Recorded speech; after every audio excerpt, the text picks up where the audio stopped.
What's up, guys? This is Miles here with Sendo Sports. In this video, I'm going to be telling you why I believe the Utah Jazz are still legitimate contenders in the West. Now, this is kind of referencing the video I made in August.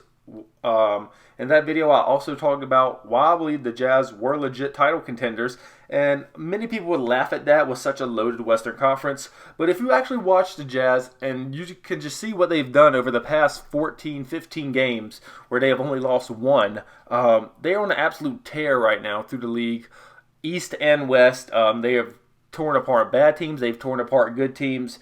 Quinn Snyder has a really well-coached unit over there. So now let's look at the standings. They are third in the West right now, really tied with Denver, but Denver holds a tiebreaker right now. So 9-1 in their past 10. Right behind them are the Rockets and Clippers, and Mavericks aren't far behind, and the Thunder are also surging. But this Jazz team, Mike Conley has been out for almost over a month now, I believe. Over a month now he's been out, and they're still winning games. They're playing better without him there, which no knock against him. I believe he's had a slow start this season, but he will recuperate from that.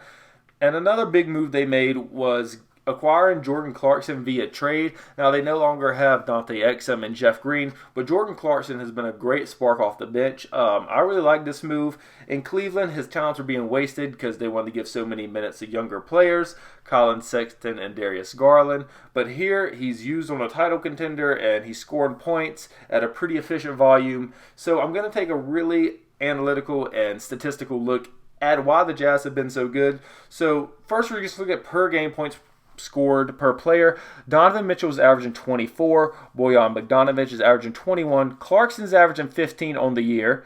Rudy Gobert averaging 15. Mike Conley averaging 14. Joe Ingles averaging 11. And Emmanuel Mudiay averaging 8, which is solid for a backup. And Royce O'Neal, only 6, but he has a big impact on this team. I'm going to get to him later. Defensively and just spacing the floor and just the energy he brings night in and night out. Royce O'Neal is a huge part of this roster. And again, Mike Conley has missed a lot of games, so the points per game will probably be shifted down a little for Donovan Mitchell and Bogdanovic once he returns and start playing heavy minutes again. But now I'm going to look at some of the advanced analytics. Now, this is the team stats overall, and one thing that really stood out to me was their effective field goal percentage. Now, this is a percentage that takes in effect that 3 points are worth more than 2, and they are fourth in the league at 54.6%, which means they're taking their threes and making them to have this high of a percentage, and all around just taking good, efficient shots. Definitely fourth in the league. They're taking better shots than 26 teams.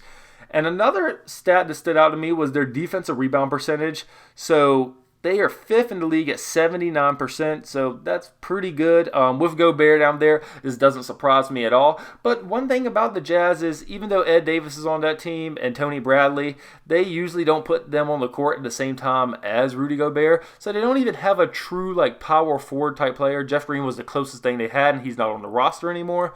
So even with a small ball lineup of Bogdanovic and Ingles at the 4, they've been able to get the 5th highest defensive rebound rate, which is really impressive.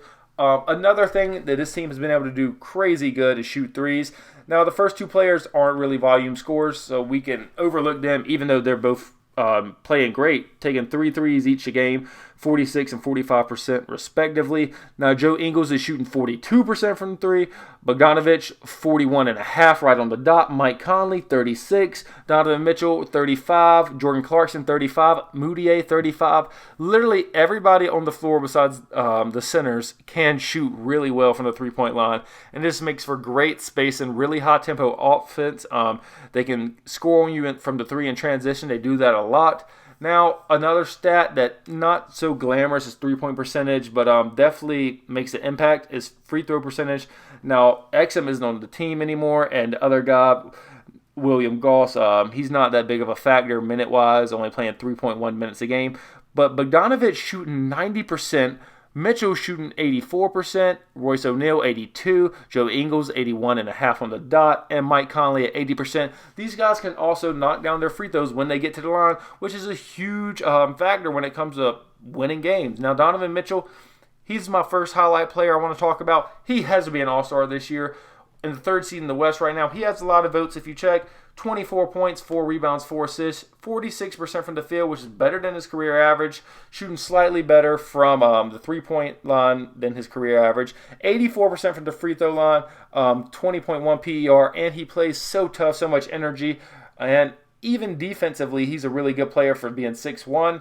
Rudy Gobert, another guy that I believe has to be an all-star, averaging 15 and 14 while shooting 67% from the field. That's ridiculous. That is so efficient. He plays so well on both sides of the ball. And without him, they would be able to double team players a lot more, but they can't because down low, he can body almost any center in the league. Now, of course, not Embiid and Hassan Whiteside and Drummond, but most centers, he has a really good mismatch, and he's great at setting picks, pick and roll, all around great player. And Bogdanovic, I believe, is another pretty close all-star selection, averaging 21, 4, and 2. Shooting 41.5% from the three-point line and 90% from the free throw line. He is one of the biggest reasons they're on this streak right now because he can knock down threes so well. There's been games, he had a game like 3 nights ago where he had like 30-some points and no rebounds, no assists. He's been a really good scorer this year, and they expected him to space the floor really well. I do not think Quinn Snyder and the Utah Jazz management expected him to be like the #1 scoring option on the team. So, all around, this is a loaded roster. Now, how would they do in the West is a big question. Donovan Mitchell, his rookie year, he knocked out Westbrook, Paul George, and Melo, and Steven Adams on a pretty good Oklahoma City team. So he does have experience in the playoffs. Mike Conley, of course, seasoned vet once he comes back. I believe they have a legitimate chance. Talking about mismatches, you're going to see Jokic and Gobert. That would be a crazy good matchup in a 7-game series. Now, for the Trailblazers, it would also be a good matchup if that would work out if they make the playoffs. Seeing Whiteside and Nurkic go against Gobert for a whole 7-game series. Now, I do think they have a pretty good mismatch when we're talking about Lakers and Clippers with Gobert down low. Even though Montrezl Harrell racks up a lot of rebounds, I don't think he can contend with Gobert's height. And same with JaVale McGee. They're about the same height, but Gobert is an all-star. He's not. But they would probably switch AD on him.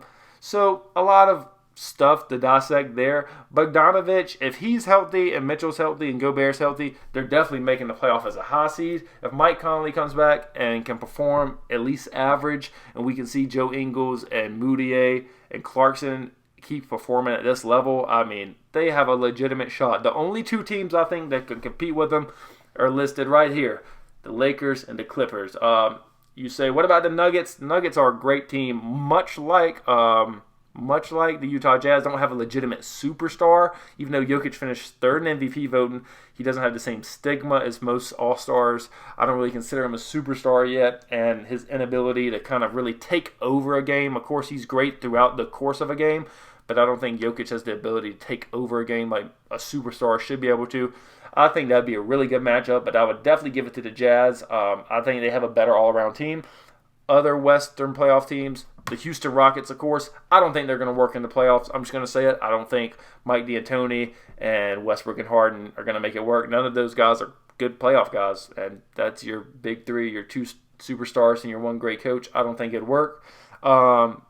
Oklahoma City Thunder, I think they're going to sell a lot of their players right before the trade deadline. They're going to get assets for them. I don't believe they will even make the playoffs, even though they're surging right now. If you trade CP3, Steven Adams, and Gallinari. Shai Gilgeous, I'm sorry, he's a great young player. He's not going to make the playoffs with just him and Dennis Schroeder and Nerlens Noel.